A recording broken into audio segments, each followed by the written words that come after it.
everyone, I'm Shruti. Finance. Nothing in the world of business has more jargon in it when it comes to the word that we don't understand. Then finance is the daddy. Real time, it's just that cash in your pocket, money earned, and things you earn. Let's have you look on today's financial term debt versus equity. Or we can say equity versus debt.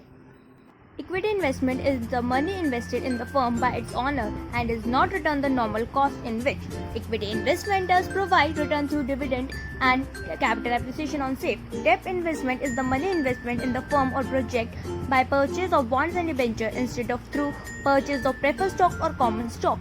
That investment provides fixed income at regular interval form of interest. The return in equity investment directly related to the performance of the firm. Debt investment, on the other hand, have obligation to repay off. Equity shareholders are owners of the company, so no obligation to pay returns. The company, on the other hand, has obliged to pay debt to investors. Thus, everything being equal, a debt investor is better protective against default of losses, some holding the same amount of equity. Consequently, debt investments are most likely to provide a sure return at regular time interval at a lower rate and compared to equity investment. Debt is like salt in food. Too high spoils the taste, too low spoils the taste too. For the debt instrument facilitates holding of balanced portfolio based on risk appetite of an investor return and equity instrument. Both very depend on the economic cycle. They are debt investments that are very risky. For example, convertible debt instrument for private companies, for junk bonds for public companies. Further, the equity investment very sole, for example, preferred stock of utility company. Further, by advancing techniques, leverage, derivatives, and hedging, an investor can create more risk or less risk profile either by debt or equity.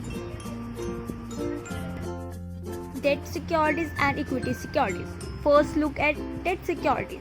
Debt securities, corporatization, and government can raise funds through publicly traded loans.